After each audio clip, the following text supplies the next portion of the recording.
إن الحمد لله نحمده ونستعينه ونستغفره ونعوذ بالله من شرور أنفسنا ومن سيئات أعمالنا من يهد الله فلا مضل له ومن يضلل فلا هادي له وأشهد أن لا إله إلا الله وحده لا شريك له وأشهد أن محمدا عبده ورسوله أما بعد فإن خير الحديث كتاب الله وخير الهدي هدي محمد صلى الله عليه وسلم وشر الأمور محدثاتها وكل محدثة بدعة وكل بدعة ضلالة وكل ضلالة في النار. أعوذ بالله السميع العليم من الشيطان الرجيم. بسم الله الرحمن الرحيم. يا أيها الذين آمنوا اتقوا الله حق تقاته ولا تموتن إلا وأنتم مسلمون. يا أيها الناس اتقوا ربكم الذي خلقكم من نفس واحدة وخلق منها زوجها وبث منهما رجالا كثيرا ونساء واتقوا الله الذي تساءلون به والأرحام إن الله كان عليكم رقيبا. يا أيها الذين آمنوا اتقوا الله وقولوا قولا سديدا يصلح لكم أعمالكم ويغفر لكم ذنوبكم ومن يطع الله ورسوله فقد فاز فوزا عظيما. وقال إنا بلوناهم كما بلونا أصحاب الجنة إذ أقسموا ليصرمنها مصبحين. وعن ابن عباس رضي الله تعالى عنهما قال قال النبي صلى الله عليه وسلم قال الله تبارك وتعالى إن الله كتب الحسنات والسيئات ثم بين ذلك فمن أما بحسنة فلم يعملها كتبها الله عنده حسنة كاملة وإن هم بها فعملها كتبها الله عنده 10 حسنات إلى 700 ضعف إلى ضعف كثيرة وإن هم بسيئة فلم يعملها كتبها الله عنده حسنة واحدة وإن هم بها فعملها كتبها الله عنده سيئة واحدة. رواه مسلم في كتاب الإيمان.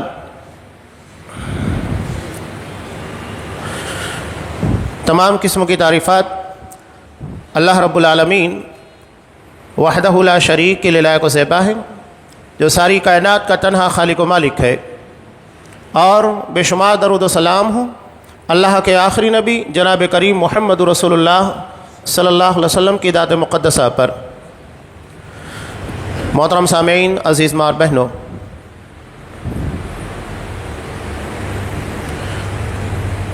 اعمال کی قبولیت میں اور اعمال کے ثواب اور اجروں کو بڑھانے میں سب سے اہم اور بنیادی کردار نیت کا ہوتا ہے. نیت دل کے ارادے کو کہتے ہیں، اور یہ ایک ایسا راز ہے جو بندے اور اللہ کے درمیان ہوتا ہے، کوئی تیسرا اس سے واقف نہیں ہو سکتا، اس لیے کہ یہ دل کی بات ہے. ارادہ دل میں ہوتا ہے، نیت دل میں ہوتی ہے، تو اسے بندے کے اور اللہ کے علاوہ کوئی تیسرا نہیں جانتا. اور سب سے پہلی اور اہم بنیاد نیت ہوتی ہے.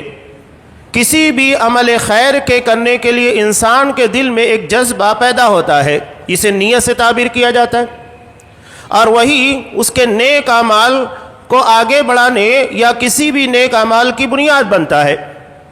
جب تک آپ ارادہ نہیں کریں گے، نیت نہیں کریں گے، کوئی کام نہیں کر سکتے. اس کی بنیاد نیت کی شکل میں پڑتی ہے. اعمال کی قبولیت کی یوں تو بہت ساری اہم شرطیں ہیں، لیکن ان میں سب سے اہم اور بنیادی شرط اخلاص نیت ہے، یعنی نیت کا اللہ کے لیے خالص ہونا. نبی کریم صلی اللہ علیہ وسلم کی ایک بہت اہم حدیث جسے امام طبرانی رحمۃ اللہ علیہ نے نقل کیا، نبی کریم صلی اللہ علیہ وسلم نے ارشاد فرمایا کہ مجھے اپنی امت کے پر دجال سے زیادہ بھی شرک خفی کا خوف ہے. صحابہ نے پوچھا کہ اللہ کا رسول، یہ شرک خفی کیا ہے؟ چھپا ہوا شرک، یعنی جو ظاہر نہیں ہوتا، دکھائی نہیں دیتا. تو اللہ کے رسول صلی اللہ علیہ وسلم نے کہا کہ یہ شرک خفی یہ ہے کہ بندہ نماز پڑھتا ہے اور لوگوں کو دکھانے کے لیے، لوگوں کی نظر میں اچھا بننے کے لیے بہترین نماز ادا کرتا ہے، یعنی اب اس کا ارادہ، اس کی نیت اللہ کی رضا، اللہ کے سامنے اجر و ثواب کا حاصل کرنا نہیں، بلکہ اپنے عمل کو لوگوں کو دکھانا ہے۔ لیکن آپ کیسے معلوم کر پائیں گے کہ ایک بندہ اللہ کے لیے پڑھ رہا ہے یا لوگوں کے لیے پڑھ رہا ہے؟ شرک خفی ہے، یہ چھپا ہوا شرک جسے ہم معلوم نہیں کر سکتے، یہ نیتوں میں، ارادوں کے اندر پایا جاتا ہے۔ ابھی رمضان المبارک بالکل قریب ہے، آپ صلی اللہ علیہ وسلم نے چاہے روزے کی بات کہیے، قیام رمضان کی بات کہیے، یا تو پھر لیلۃ القدر کے قیام کی، تینوں کے بارے میں آپ صلی اللہ علیہ وسلم نے جو بات کہی، جسے امام بخاری رحمۃ اللہ علیہ نے نقل کیا۔ روزے کے بارے میں کہا من صام رمضان ایمانا و احتسابا، کہ جو رمضان المبارک کے روزے رکھتا ہے ایمان اور اللہ کے لیے نیک نیتی کے ساتھ، اللہ سے امید رکھتے ہوئے، اللہ سے اجر کی توقع رکھتے ہوئے۔ اب یہاں کسی انسان یا لوگوں کی نظر میں نیک بننا نہیں، بلکہ ارادہ صرف یہ ہے کہ اللہ تبارک و تعالی راضی ہو جائے۔ تراویح کے بارے میں آپ نے کہا من قام رمضان ایمانا و احتسابا، کہ جو قیام رمضان ادا کرتا ہے ایمان اور اللہ سے نیک نیتی کی امید رکھتے ہوئے۔ یہی بات آپ نے لیلۃ القدر کے بارے میں کہی کہ من قام لیلۃ القدر ایمانا و احتسابا، کہ جو لیلۃ القدر میں ایمان اور نیک نیتی اللہ کی رضا کے لیے قیام کرتا ہے۔ ہر جگہ پر آپ صلی اللہ علیہ وسلم نے ایمان کے ساتھ نیک نیتی، اچھی نیت جسے اخلاص نیت سے تعبیر کیا جاتا ہے، اس کی شرط لگائی۔ امام بخاری رحمۃ اللہ علیہ نے اپنی عظیم الشان کتاب 16 سال کی محنت سے جسے انہوں نے تیار کیا اور امت کے لیے پیش کیا، سب سے پہلے جس روایت کو انہوں نے نقل کیا، سب سے پہلا باب جو باندھا وہ نیت کے بارے میں، اور روایت نقل کی مشہور روایت حضرت عمر بن خطاب رضی اللہ تعالیٰ عنہ سے مروی، کہتے ہیں کہ میں نے اللہ کے رسول صلی اللہ علیہ وسلم کو منبر کے پر یہ چیز ارشاد فرماتے ہوئے سنا، انما الاعمال بالنیات وانما لكل امرئ ما نوى فمن كانت هجرته الى الله ورسوله فهجرته الى الله ورسوله ومن كانت هجرته الى دنيا او امرأة ينكحها فهجرته الى ما هاجر اليه، کہ تمام اعمال صالحہ، تمام نیک اعمال، ان کی بنیاد نیتوں پر ہے۔ اگر کسی نے ہجرت جیسا عظیم الشان فریضہ یہ اللہ اور اس کی رسول کی رضا کے لیے ادا کیا تو اس کی ہجرت اللہ اور اس کے رسول کی طرف مانی جائے گی۔ لیکن اگر اس نے ہجرت دنیا کے لیے یا کسی عورت سے نکاح کرنے کے لیے کیا تو اس کی ہجرت اسی جانب ہوگی۔ آپ صلی اللہ علیہ وسلم نے یہاں مہاجر کا تذکرہ کیا۔ اسلام میں دو عظیم الشان جماعتوں کا تذکرہ ہے، ایک انصار اور دوسرے مہاجرین، اور ان میں بھی مہاجرین کا مقام انصار کے مقابلے میں بڑھا ہوا ہے۔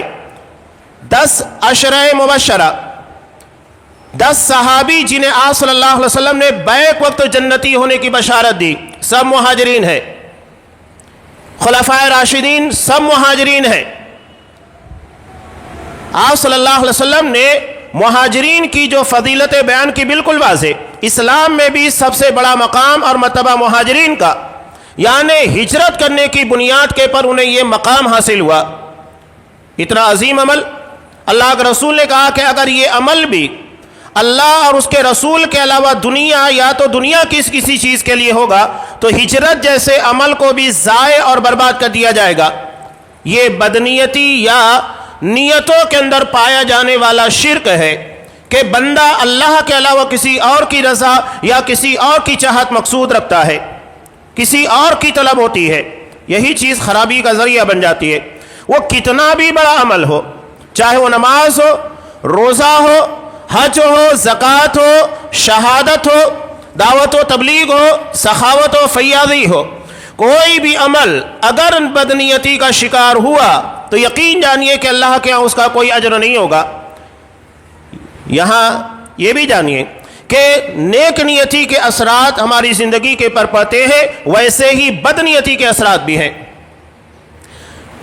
نیک نیتی کے جذبے کے تحت ایک معمولی سا عمل بھی ہماری نجات کے لیے کافی ہوگا انشاءاللہ۔ وہیں اگر نیتوں میں خرابی ہے تو پوری زندگی نیک اعمال کرتے رہیے، سب بے معنی فضول ہے، اللہ کے ہاں کوئی اجر نہیں ملنے والا۔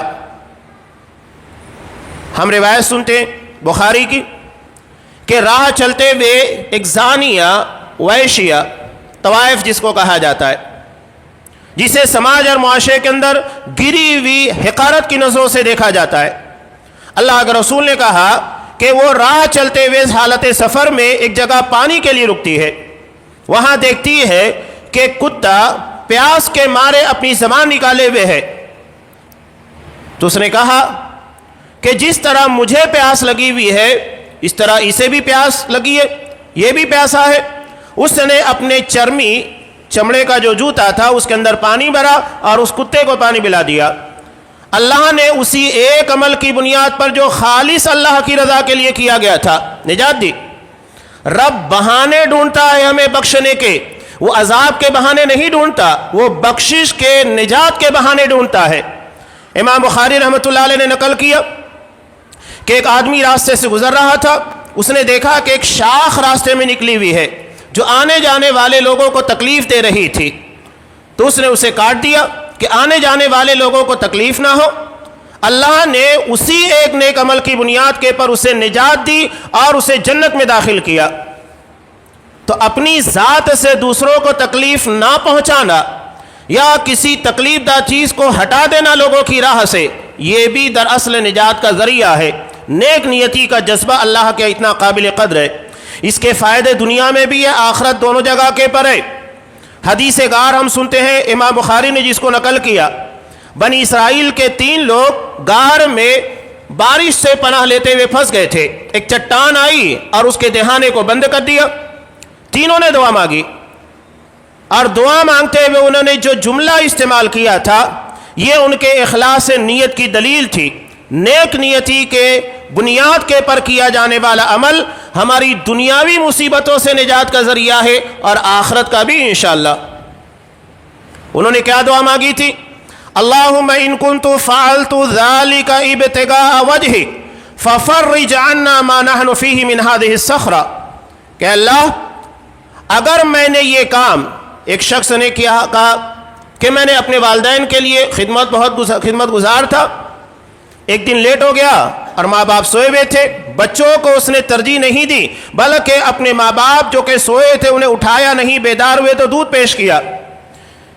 ایک شخص جس کے پاس مزدور تھا اپنی مزدوری لیے بغیر چلا گیا، کافی دنوں کے بعد آیا، آنے کے بعد اس کی مزدوری کو اس نے اجرت کو تجارت میں لگا دیا تھا، اور برکت ہوتے ہوتے اس سے پورا ایک ریوڑ، ایک جھنڈ بکریوں کا بن گیا۔ کہا کہ یہ سب کے سب تیرا ہے، تیرے مال کو میں نے تجارت میں لگایا، اس کا فائدہ ہوا، دے دیا۔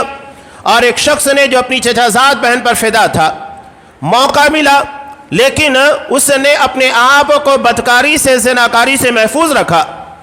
تینوں نے اپنے اپنے نیک عمل کو پیش کیا اور یہی کہا کہ اگر یہ کام ہم نے صرف تیری رضا کے لیے کیا ہے، یعنی اس میں کوئی دنیا کا مفاد نہیں، ریاکاری مقصود نہیں، نمود مقصود نہیں لوگوں کے درمیان، ففرج عنا ما نحن فیہ من هذه الصخرہ، تو یہ چٹان کی وجہ سے جس مصیبت کا ہم شکار ہو گئے ہیں اس سے ہمیں نجات دے۔ اللہ نے نجات دی، یعنی نیک نیتی کی بنیاد کے پر کیا گیا عمل ہمیں دنیا میں مصیبتوں سے، غموں سے، فکر سے اور آنے والی مشکلات سے نجات دلا سکتا ہے۔ یہ نیک نیتی اللہ کی رضا کے لیے کسی بھی عمل کو کرنے کا فائدہ ہے، دنیا میں بھی اور آخرت میں بھی۔ اللہ بخشش کے بہانے ڈھونڈتا ہے کہ میں اپنے بندے کو کیسے بخش دوں۔ نبی کریم صلی اللہ علیہ وسلم نے اس عورت کے بارے میں کہا، یہ ہمارا اپنا مزاج، ہماری اپنی سوچ ہے، اللہ کس عمل کی بنیاد کے پر بخش دے وہ بہتر جانتا ہے۔ جنت اس کی ہے، وہ فیصلہ کرے گا کہ اس میں کون جائے گا، جہنم اس کی ہے، وہ فیصلہ کرے گا کہ کسے عذاب دے، ہم فیصلہ کرنے والے نہیں۔ امام مسلم رحمۃ اللہ علیہ نے نقل کیا کہ حضرت عائشہ صدیقہ رضی اللہ تعالیٰ عنہ کے یہاں ایک بھکارن اپنے 2 بچیوں کو گود میں لے ہوئے کچھ مانگنے آئی، ماں بھی بھوکی تھی، بچیاں بھی شدید بھوکی تھیں۔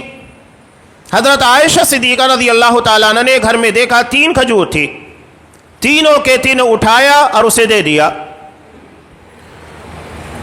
اس ماں نے ایک ایک کھجور دونوں بچیوں کو دی، ایک کھجور خود کھانا چاہتی تھی۔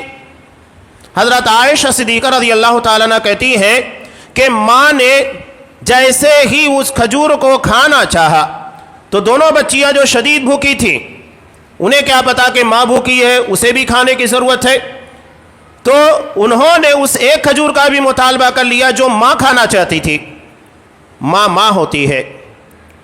حضرت عائشہ رضی اللہ تعالیٰ عنہ کہتی ہے فشقت التمرۃ التي كانت تريد ان تاكلها، اس ماں نے اس ایک کھجور کے 2 ٹکڑے کر دیے جسے وہ کھانا چاہتی تھی اور دونوں بچیوں کے درمیان تقسیم کر دیا۔ وہ کہتی ہے فاعجبنی شانها، اس کا یہ عمل مجھے تعجب میں، حیرت میں ڈال دیا۔ جب نبی کریم صلی اللہ علیہ وسلم تشریف لائے تو میں نے آپ کے سامنے اس واقعے کا تذکرہ کیا۔ نبی کریم صلی اللہ علیہ وسلم نے کیا کمنٹ کیا، کیا جملہ اور کیا بات کہی، فیصلہ کیا دیا اس کے اس عمل کی بنیاد پر۔ ایک بھکارن کے بارے میں نبی کریم صلی اللہ علیہ وسلم تبصرہ کر رہے ہیں، حکم بیان کر رہے ہیں۔ کہا ان اللہ قد اوجب لها بها الجنہ او اعتقها بها من النار، یقیناً اللہ نے اس کے اس عمل کی بنیاد کے پر اس کو جنت دے دی، جنت اس کے لیے واجب قرار دی یا اسے جہنم سے نجات دے دی۔ ہمارے لیے ایک معمولی سا عمل، لیکن اللہ تبارک و تعالیٰ کے لیے بخشش کا بہانہ ہے۔ بخش دیا اس ایک رحم کے جذبے کی بنیاد پر۔ ایثار اور ہمدردی، ترجیحات، یہ ہمارے معاشرے کا بہت اہم جز ہے۔ قربانی کا مطلب یہ نہیں ہے کہ صرف آپ جانور ذبح کر دیں یا لوگوں کے درمیان گوشت تقسیم کر دیں۔ قربانی کا مطلب ہے اپنی ذات کے پر یا جن چیزوں کی ضرورت آپ کو زیادہ ہے اس پر دوسروں کو ترجیح دیجیے۔ ترجیحات ہے۔ بغداد کا ایک شخص مدینہ آیا تو مدینہ کے شخص نے اس سے سوال کیا کہ تمہارے یہاں پر ایثار کیا ہے، ہمدردی، ترجیحات؟ تو اس نے کہا کہ کھانا ملتا ہے تو کھا لیتے ہیں ورنہ بھوکے سو جاتے ہیں۔ تو اس نے کہا کہ یہ کام تو مدینے کے کتے بھی کرتے، کھانا ملتا ہے کھا لیتے ورنہ سو جاتے۔ ہمارے یہاں پر ایثار یہ ہے کہ جو چیز ہمارے پاس ہے اگر کوئی دوسرا مانگنے آ جاتا ہے، اسے ضرورت ہے تو ہم اپنی ذات کے پر ترجیح دیتے ہوئے اسے دے دیتے ہیں، وہ ہم اپنے پاس نہیں رکھتے۔ یہی اصل میں ایثار ہے، قربانی اسی کو کہا گیا۔ تاریخ اسلام میں انصار کو اتنی اہمیت کیوں حاصل؟ انہوں نے اپنی ذات کے پر دوسروں کو ترجیح دیا۔ حضرت سعد بن ربیع رضی اللہ تعالیٰ عنہ کا واقعہ بارہا آپ سنتے ہیں کہ اتنی بڑی قربانی، جب ان کے ساتھ حضرت عبد الرحمن بن عوف رضی اللہ تعالیٰ عنہ کا بھائی چارہ کیا گیا، اخوت کے بندھن میں، اسلامی اور ایمانی اخوت کے بندھن میں جوڑا گیا، تو انہوں نے کیا کہا تھا کہ میں اپنے مال کو 2 حصوں میں تقسیم کرتا ہوں، اللہ نے مجھے کافی نوازا ہے، آدھا تم رکھ لو آدھا میں رکھ لیتا ہوں۔ ٹھیک ہے، مال تقسیم کرنے کے لیے راضی، پراپرٹی تقسیم کرنے کے لیے راضی، بیوی کو بھی تقسیم کرنے پر راضی۔ کہا کہ میری 2 بیویاں ہیں، یہ نہیں کہا کہ میں جسے طلاق دوں گا جو میں ناپسند کرتا ہوں وہ تم کر لو، نہیں، کہا کہ تمہیں جو پسند ہو کہو اسے طلاق دوں گا اور عدت کے گزرنے کے بعد تم نکاح کر لو۔ تاریخ اسلامی میں ایسی کوئی مثال ہے کہ آدمی اپنی پراپرٹی یہاں تک کہ اپنی بیویوں کو تقسیم کرنے کے پر راضی ہو جائے؟ نہیں ہے۔ قرآن مجید نے اصحاب کرام کو جو اعزاز عطا کیا رضی اللہ عنہم ورضوا عنہ، یوں ہی نہیں عطا کیا، یہ رتبہ بلند ملا جس کو مل گیا ہر مدعی کے واسطے دار و رسن کہا۔ یہ اصحاب کرام کی جماعت تھی۔ صحابہ کو جو فضیلت نبی کریم صلی اللہ علیہ وسلم نے عطا کی کہ جس طرح میری فضیلت تمام انبیاء اور رسولوں پر ہے، ویسے ہی میرے تمام صحابہ کو دنیا کے تمام نبیوں اور رسولوں کے صحابہ کے پر فضیلت ہے۔ یہ ایثار، قربانی، ترجیحات اور نیک نیتی کے جذبے کی بنیاد پر، نیتوں میں جب تک اخلاص نہیں ہوگا، ہمدردی کا جذبہ نہیں ہوگا، انسان کبھی بھی کوئی اچھائی نہیں کر سکتا۔ یہ بنیاد ہے نیک نیتی۔ نبی کریم صلی اللہ علیہ وسلم نے روزے کے بارے میں کہا، ہر عمل کے بارے میں کہا، جب تک یہ چیز نہیں ہوگی انسان کار خیر کی طرف آگے نہیں بڑھ سکتا۔ یا اگر ہم کار خیر کر بھی رہے ہیں تو اسے باقی رکھنے کے لیے ضروری ہے کہ ہماری نیتوں کے اندر فتور نہیں ہونا چاہیے اور اس میں خرابی نہیں پیدا ہونا چاہیے۔ آپ صلی اللہ علیہ وسلم نے دجال کے فتنے سے زیادہ خطرناک فتنہ شرک خفی جو نیتوں میں ارادوں کے اندر پیدا ہوتا ہے اس کو قرار دیا۔ دجال تو جب آئے گا بہت سارے لوگ تو اس کے آنے سے پہلے دنیا سے چلے جائیں گے، ہمارے سامنے بھی نہیں اس کا کچھ نام و نشان ہے۔ جب آئے گا ان لوگوں کے لیے فتنہ ہوگا، لیکن نیتوں میں ارادوں کے اندر جو فتنے پائے جاتے ہیں، ریاکاری، نمود، شرک خفی جسے آپ نے کہا، یہ تو ہمارے ساتھ لگا ہوا ہے، اس فتنے سے کون بچ پاتا ہے؟ تو نیک نیتی کے جو اثرات ہیں وہ بھی ہماری زندگی پر ہوتے ہیں اور بدنیتی کے بھی، دونوں اثرات ہماری زندگی پر پڑتے ہیں۔ پہلے ایک بات یاد رکھیے کہ ارادے کا اثر ہماری زندگی کے پر نیکیوں پر کتنا زیادہ ہے، یہی ہماری نیکیوں کو گھٹانے اور بڑھانے کا ذریعہ ہے۔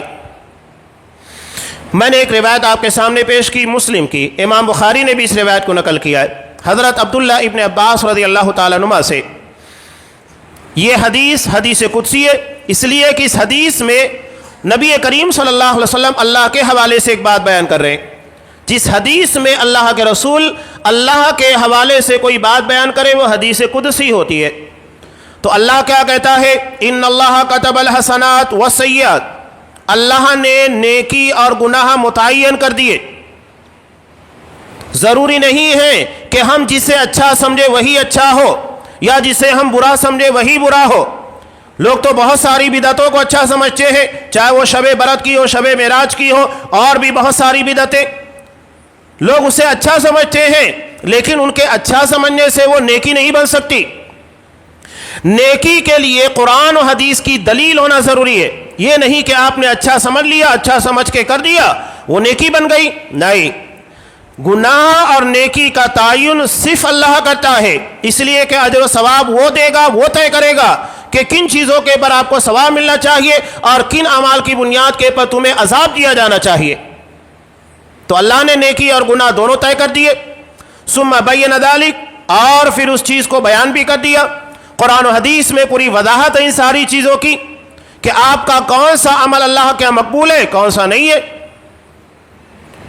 اب یہاں اس کی بنیاد نبی کریم صلی اللہ علیہ وسلم نے کہا کہ اللہ فرماتا ہے فمن ہم بحسنہ، ایک شخص کسی نیکی کا ارادہ کرتا ہے، ارادہ کیا، ابھی دل کے اندر بات پیدا ہوئی، فلم یعملھا، لیکن اسے کر نہیں پایا، کتبہ اللہ عندہ حسنۃ کاملہ، اللہ اسے اپنے پاس ایک مکمل نیکی کی شکل میں لکھ دیتا ہے۔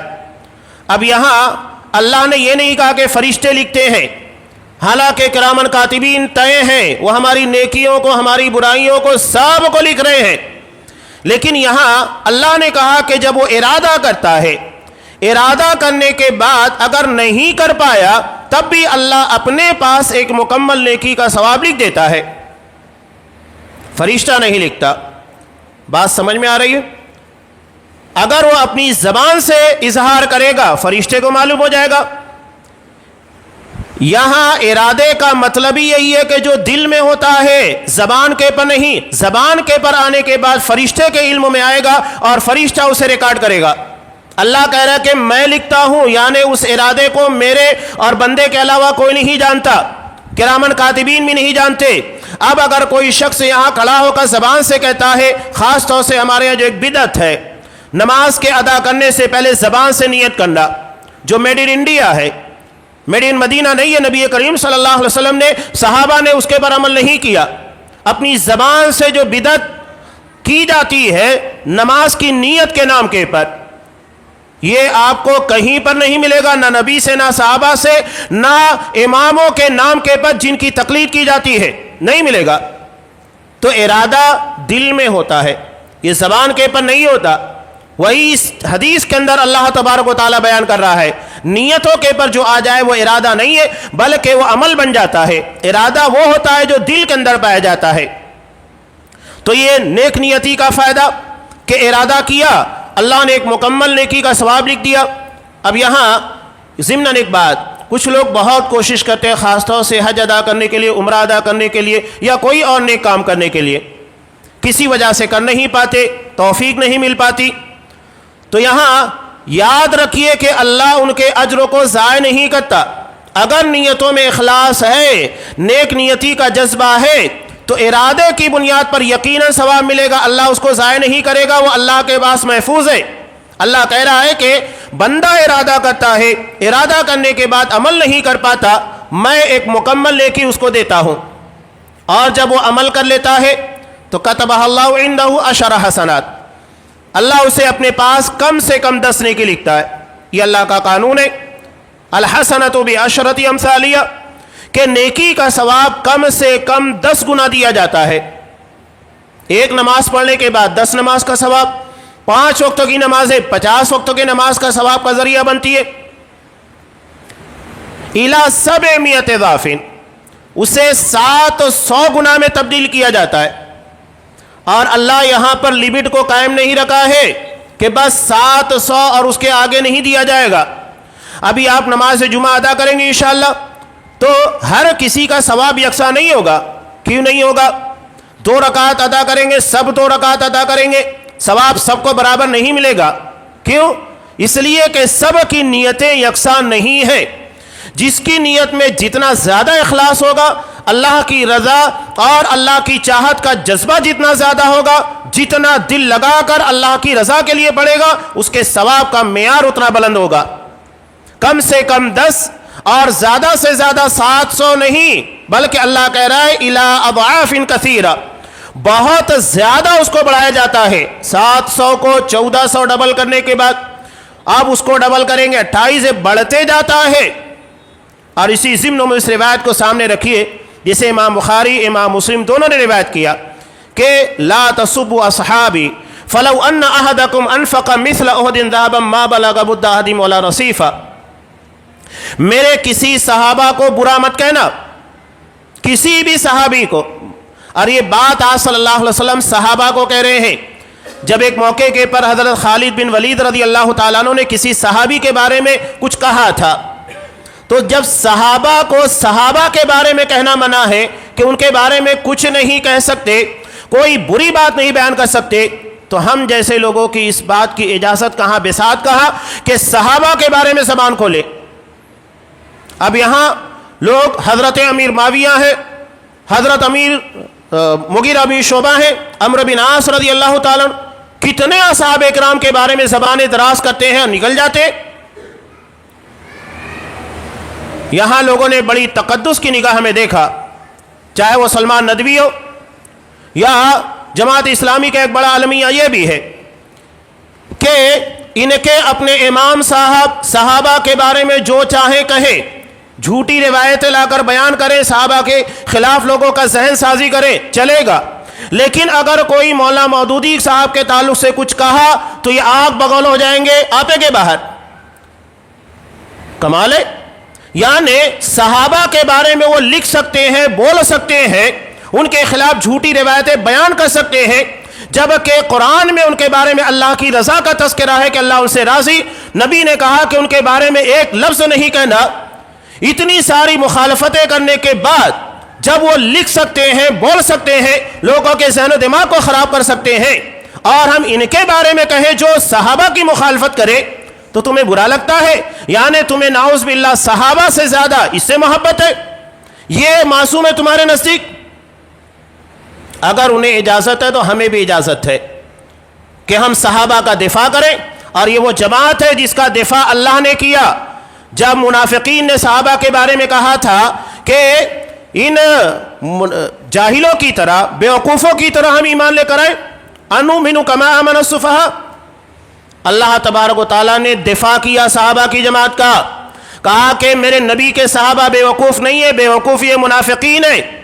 ہم بھی یہی کہتے ہیں، جو صحابہ کے پر زبان درازی کرے، صحابہ کے خلاف کوئی بات لکھے، تو ہمارے نزدیک وہ بیوقوف ہے جو لکھ رہا ہے، صحابہ نہیں ہے، اس لیے کہ قرآن مجید نے اسی بات کو بیان کیا۔ بہرحال اصحاب کرام کے تعلق سے آپ صلی اللہ علیہ وسلم نے منع کیا، کچھ نہیں کہنا۔ اگر ان میں کا کوئی شخص ایک مد یا آدھا مد اللہ کی راہ میں کچھ خرچ کیا ہے، چاہے وہ کھجور ہو، جو ہو، جو بھی اس نے خرچ کیا ہے. ایک مد عربی زبان میں عام آدمی کے جو ایک مٹھی ہوتی ہے دونوں ہاتھ کو ملانے کے بعد اس میں جتنا بھی آتا ہے اس کو عربی زبان میں ایک مد کہتے ہیں. اور 4 مد کا ایک سا ہوتا ہے جو کہ صدقۃ الفطر کے اندر ادا کیا جاتا ہے. تو اگر میرے صحابی نے ایک مد یا آدھا مد یعنی ایک مد کا آدھا حصہ 700 گرام کے قریب ہوتا ہے عام طور سے 350 گرام یہ مال اللہ کی راہ میں خرچ کیا ہے. اگر تم میں کا کوئی شخص احد پہاڑ کے برابر جو کئی کلومیٹر کے پر پھیلا ہوا ہے سونا بن جائے اور اسے اللہ کی راہ میں خرچ کر دے تو ان کے ایک مد یا آدھے مد کی برابری نہیں کر سکتا. کہاں 300 گرام 700 گرام اور کہاں احد پہاڑ جو کہ کئی میل کا ہے کئی کلومیٹر کا ہے سونے میں تبدیل ہو جائے. دونوں کا مقابلہ کیوں نہیں ہے؟ اس لیے کہ صحابہ کی نیت اخلاص کا معیار انتہائی بلند تھا. جس مقام کے پر وہ تھے ہم نہیں پہنچ سکتے، ان کا ایک مد یا آدھا مد اللہ کی راہ میں دیا ہوا بعد میں آنے والے کسی شخص کا چاہے وہ سونا ہو، چاندی ہو، ہیرو ہو، جواہرات ہو، جو کچھ بھی ہو اللہ کی راہ میں خرچ کرے گا برابری نہیں کر سکتا. یہ ان کی نیت ان کے اخلاص کا علم تھا. وہی چیز یہاں بیان کی جا رہی ہے کہ اللہ 700 اور 700 سے لے کر اس سے کہیں زیادہ نیکی کا ثواب بڑھاتے رہتا ہے. اس کے بالمقابل اللہ نے یہ کہا فمن ہم بسیئۃ، کسی نے کسی برائی کا برے کام کا ارادہ کیا فلم یعملھا، لیکن اسے چھوڑ دیا، اس کے پر عمل نہیں کیا، دل کے اندر ارادہ پیدا ہوا کسی برائی کے تعلق سے لیکن کیا نہیں، تو اللہ تعالیٰ ایک مکمل نیکی کا ثواب دیتا ہے. اس کا مطلب یہ ہے ترک گناہ یعنی گناہوں کو چھوڑ دینا اور دلوں کے اندر کسی گناہ کے بارے میں رغبت پیدا ہونے کے بعد ارادہ ہونے کے بعد بھی اسے ترک کر دینا اللہ کے یہاں پر نیکی کا ذریعہ ہے. اسی لیے اللہ اس کے پر ایک مکمل نیکی دیتا ہے. اور اگر بندہ کر بھی لیتا ہے تو اللہ تعالیٰ اس گناہ کو اتنا ہی لکھتا ہے جتنا کہ اس نے کیا ہے. یہاں نیکی کی طرح اس کی نیت نہیں دیکھی جاتی ہے کہ اس نے کس نیت اور کس ارادے سے کیا، جتنا کیا اتنا اس کے ریکارڈ میں درج کر دیا جاتا ہے اور مختلف بہانوں سے ان گناہوں کو مٹایا جاتا ہے. ان الحسنات یذہبن السیئات کہ اچھائیاں برائیوں کو مٹاتے چلتی ہیں. کیسے مٹاتی ہے؟ مثال کے طور پہ آپ نے 1 گھنٹہ کسی اچھے کام میں لگایا، اس کا مطلب یہ ہے کہ آپ اتنا وقت اپنے آپ کو برائیوں سے بچا کر رکھے تھے، تو نیکیاں آپ کے گناہوں کو مٹا رہی ہے، گناہ نہیں ہونے دے رہی ہے. یہی ہے نیکیوں کا گناہ کو مٹانا. اور آخرت میں اللہ ایسی بخشش کرے گا، یہ صرف عقیدہ توحید کی برکت اور بخشش کا ایک بہانہ ہے جسے امام نسائی نے روایت کیا. اور حضرت عبداللہ ابن مسعود رضی اللہ تعالیٰ عنہ کی ایک روایت بھی ہے، ان کا قول بھی ہے. یہ کہتے ہیں کہ قیامت کے دن اللہ تبارک و تعالیٰ ایسی بخشش کرے گا کہ اس کے بارے میں بندہ تصور نہیں کر سکتا، یہ ہمیں گمان میں نہیں ہوگا. اللہ کی بخشش اتنی وسیع ہوگی قیامت کے دن. اس کی ایک مثال میں آپ کو دوں. امام نسائی نے ایک روایت نقل کی، اللہ قیامت کے دن ایک بندے کو اپنے قریب لائے گا، قریب لانے کے بعد اس کے کچھ گناہوں کے بارے میں تذکرہ کرے گا، تو بندہ جھجکتے ہوئے اقرار کرے گا کہ ہاں میں نے یہ کیا تھا. اللہ کہے گا کہ میں نے دنیا میں بھی تیرے اس گناہ کے پر پردہ ڈال کے رکھا، کسی کو معلوم نہیں تھا. جا، میں آج تیرے اس گناہ کو بخش دے رہا ہوں. اور صرف گناہ کو بخشا نہیں جا رہا ہے بلکہ تیرے گناہ کو نیکیوں میں تبدیل کیا جا رہا ہے. یعنی جتنا تجھے سزا ملنی چاہیے تھی، جتنا تیرے گناہ کی بنیاد کے پر تجھے عذاب ملنا چاہیے تھا، پورے کے پورے کو نیکیوں میں تبدیل کر دیا گیا ہے. تو بندہ خوش ہو جائے گا کہ جب میرے گناہوں کو نیکیوں میں تبدیل کیا جا رہا ہے، بجائے سزا کے مجھے اجر دیا جا رہا ہے، تو بندہ کہے گا کہ اللہ میں نے وہ گناہ کیا تھا. اس حدیث کو بیان کرتے ہوئے نبی کریم صلی اللہ علیہ وسلم مسکرانے لگے. یعنی ایک طرف تو بندے کو ڈر لگ رہا تھا اور جب دوسری طرف اسے معلوم ہوا کہ گناہوں کو نیکیوں میں تبدیل کیا جا رہا ہے تو اپنے گناہ بیان کر رہا ہے.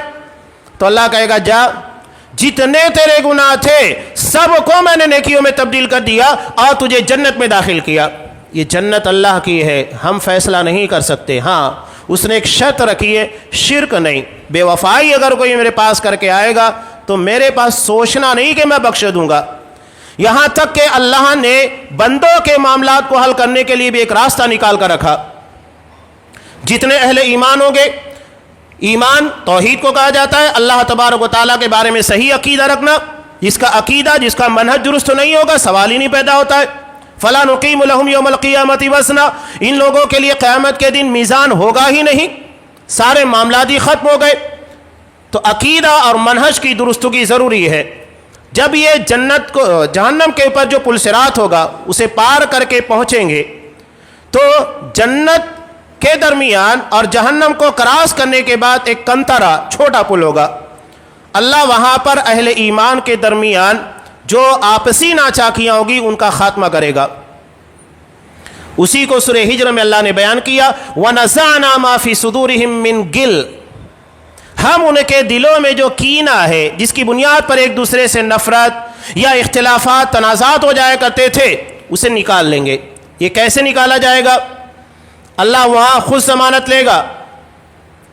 اگر کسی مسلمان نے، اہل ایمان میں سے جس شخص نے جو پل صراط کو پار کر چکا ہے ایمان کی بنیاد پر، عقیدہ توحید کی برکت سے، تو اللہ کہے گا جس نے ظلم کیا ہے کسی دوسرے مومن کے پر، تو اللہ کہے گا کہ دیکھ اب فلاں بندے کو تو معاف کرتا ہے، اس نے تیرے ساتھ یہ ظلم کیا ذاتی کی، چاہے تمہارے کردار کے بارے میں یا تمہاری کچھ پراپرٹی، تمہارا کچھ مال لے لیا، جو بھی ہوگا آپسی تنازع، اگر تو اسے معاف کر دے گا تو اس کے بدلے میں تجھے جنت میں یہ عطا کروں گا. بندہ فوراً راضی ہوگا کہ اللہ یقیناً مجھے چاہیے، میں معاف کرتا ہوں. تو یہ سینوں کے اندر جو گل ہوگا، کینہ ہوگا، ایک دوسرے سے نفرتیں ہوگی، صاف پاک و صاف کر دیا جائے گا اور اس کے بعد جنت میں داخل کیا جائے گا. تو اللہ ایسے بخشش کرے گا. لیکن یہ سب کے سب ان لوگوں کے لیے جو مخلصین ہوں گے، جو عقیدے میں، منہج میں، نیتوں کے بارے میں ہر جگہ کے پر اخلاص برتتے ہوں گے، کہیں کسی قسم کی کھوٹ نہیں ہوگی. میں ایک روایت کو پیش کر کے، طویل ہے، اختصار کے ساتھ اپنی بات کو مکمل کر دیتا ہوں. امام مسلم نے کتاب الامارہ میں ایک روایت کو نقل کیا. یہ بہت اہم چیز ہے، نیتوں کے اندر جو خرابیاں ہیں ان کا دور کرنا. اگر یہ چیزیں نہیں دور ہوتی ہے تو یاد رکھیے گا دنیا کے ساتھ ہماری آخرت بھی تباہ ہوگی. کسی انسان کے برا ہونے کے لیے ہم یہی کہتے ہیں کہ اس کی نیت خراب ہے. نیت خراب ہونے سے حلال و حرام کی تمیز انسان بھول جاتا ہے، صحیح غلط کا فرق کو بھول جاتا ہے. سب نیت کی خرابی کا نتیجہ ہے. اور نیت کی اچھائی سے انسان کی زندگی کے تمام معاملات بہتر ہوتے ہیں، وہ بہتر سے بہتر انسان بننے کی کوشش کرتا ہے. امام مسلم نے کتاب الامارہ میں حضرت ابو ہریرہ رضی اللہ تعالیٰ عنہ سے روایت کی. اس حدیث کی اہمیت سمجھنے کے لیے اتنا ہی کافی ہے کہ جب لوگوں نے ان سے مطالبہ کیا کہ ابو ہریرہ اس حدیث کو آپ بیان کیجئے جو ڈائریکٹ آپ اللہ کے رسول سے سنے ہو، اس لیے کہ حضرت ابو ہریرہ رضی اللہ تعالیٰ عنہ نے بہت ساری روایتیں دوسرے صحابہ سے سنی تھی، تو ان سے مطالبہ ہوا جو ڈائریکٹ آپ نے اللہ کے رسول سے سنا. اللہ کے رسول اور تمہارے درمیان کوئی تیسرا شخص نہیں تھا. تو انہوں نے کہا کہ ٹھیک ہے. حدیث بیان کرنے لگے، بے ہوش ہو گئے. ہوش میں آئے، دوبارہ انہوں نے مطالبہ کیا، حدیث بیان کرنے کی کوشش کی، بے ہوش ہو گئے.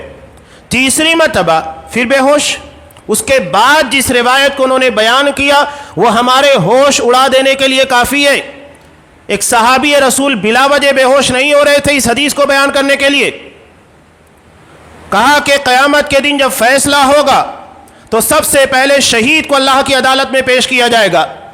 اللہ اپنی ساری نعمتوں کو یاد دلائے گا کہ میں نے تجھے ان نعمتوں سے نوازا تھا، بتا تو نے ان ساری نعمتوں کے بدلے میں کیا کیا. تو کہے گا اللہ سب سے بڑا عمل اللہ کی بارگاہ میں پیش کرے گا، شہادت، اپنی جان کی قربانی. کہے گا کہ قاتلت فیک حتی استشہدت، اللہ میں تیری راہ میں لڑا یہاں تک کہ اپنی جان کو قربان کر دیا. اللہ کہے گا تو جھوٹا ہے.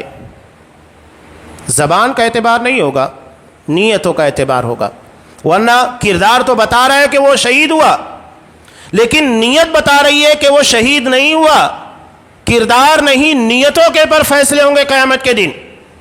تو جھوٹا ہے، تو نے یہ کام کیوں کیا؟ تو نے اس لیے کیا تاکہ لوگ تجھے بہادر کہیں، تیری جسارت مندی، تیری دلیرے کے بارے میں باتیں کی جائے. یہ تو نے لوگوں کے لیے کیا، میرے لیے نہیں کیا. کے بعد فیصلہ ہوگا، اسے گھسیٹ کر جہنم میں پھینک دیا جائے گا۔ سوچئے کہ شہادت کے بعد جہنم رسید ہونا کتنی بڑی بد نصیبی ہے۔ یہ صرف جذبے کی خرابی، نیت کے فتور کی وجہ سے شہادت جیسے عمل کو رائگاں کر دیتا ہے۔ اس کے بعد ایک عالم دین جو حافظ بھی ہے، دین کا علم بھی رکھتا ہے، اسے بھی پیش کیا جائے گا۔ اللہ اسے کہے گا، اپنی نعمتیں یاد دلائے گا، وہ کہے گا کہ ہاں اللہ تو نے مجھے بڑا نوازا، اگر تو نے مجھے شعور نہیں عطا کیا، جب مجھے توفیق نہیں دی ہوتی تو میں دین کا علم کہاں حاصل کرتا۔ اس کے بعد اللہ سوال کرے گا تو نے کیا کیا؟ تو کہے گا کہ اللہ میں نے تیرے دین کی خدمت کی، قرآن مجید کی تلاوت کی۔ تو اللہ کہے گا نہیں، تو بھی جھوٹا ہے، تو نے قرأت اس لیے کی تاکہ تیری قرأت کی لوگ تعریف کرے، تیری دعوت و تبلیغ کے بارے میں لوگ باتیں کریں کہ تو نے دین کی کتنی خدمت کی ہے۔ یہ کام تو نے میرے لیے نہیں بلکہ لوگوں کے لیے کیا، اور اس کے بارے میں بھی فیصلہ ہوگا، اس کو جہنم رسید کر دیا جائے گا۔ تیسرا شخص لایا جائے گا سخی فیاض، جس نے اپنے مال و دولت کو اللہ کی راہ میں پانی کی طرح بے دریغ خرچ کیا۔ اللہ کہے گا، اپنی نعمتوں کو یاد دلائے گا، کہے گا کہ ہاں، تو اللہ سوال کرے گا تو نے ان نعمتوں کے بدلے میں کیا کیا؟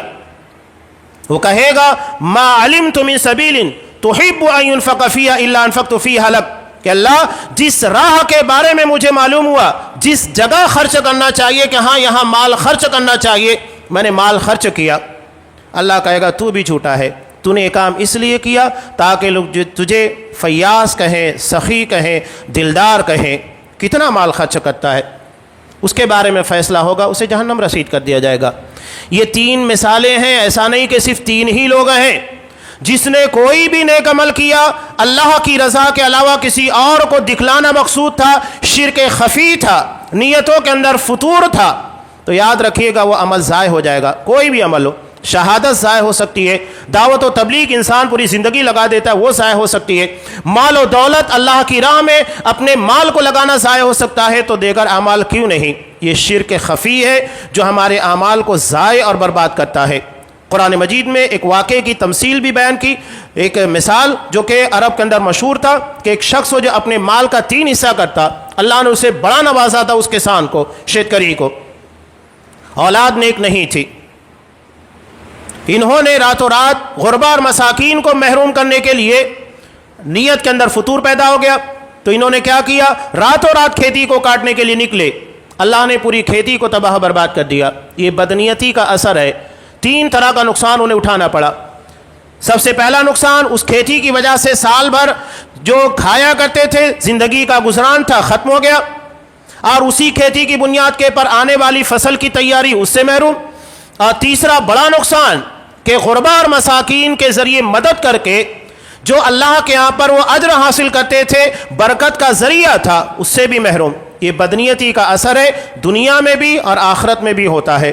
یہاں ایک اہم روایت یاد رکھیے گا، یہ غربا، یہ مساکین، یہ ضرورت مند، یہ مت سمجھیے کہ ہم ان کو اپنا زکوٰۃ صدقات کے ذریعے کچھ دے کر احسان کرتے ہیں، نہیں، ہمارے مال کے اندر ان کا حق ہے۔ جس طرح اللہ نے ہمارے مال میں ہماری بیوی کا، ہمارے بچوں کا، ہمارے ماں باپ کا، دیگر رشتہ داروں کا حق رکھا ہے، اسی طرح ضرورت مندوں کا بھی حق ہے۔ قرآن نے صاف کا حق للسائل والمحروم، تمہارے مال میں مانگنے والوں کا، محروم لوگوں کا حق رکھا گیا ہے، تو یہ ان کا حق ہے، یہ احسان نہیں ہے۔ اگر آپ کا بچہ آپ سے جیب خرچ مانگتا ہے، کچھ اور خرچ مانگتا ہے، تو آپ خوشی خوشی دیتے ہیں، اس لیے کہ اس کا حق ہے، تو اس سے کہیں زیادہ اللہ نے آپ کو ضرورت مندوں کے لیے بھی مال کے اندر حق رکھا ہے، اسے دینا ہوگا۔ اگر آپ اپنے بچے کو نہیں دیتے ہیں تو آپ ذمہ دار ہیں، غلطی کر رہے ہیں، تو غربا اور مساکین کو نہیں دے کر بھی آپ غلطی کرتے ہیں، حق رکھا گیا ہے۔ شیخ توصیف الرحمان ایک بہت پیاری بات کہتے ہیں کہ ایک شخص میرے پاس آیا مانگنے کے لیے، میں ارادہ کر لیا تھا نہیں دوں گا، لیکن آنے کے بعد اس نے سوال کیا کہ شیخ صاحب، اللہ نے آپ کے مال میں جو میرا حق رکھا ہے اس کو دیجئے۔ میں فوراً دے دیا۔ اس نے قرآن کا حوالہ دیا کہ اللہ نے ہمارے مال کے اندر تو ان لوگوں کا بھی حق رکھا ہے، فوراً دے دیا۔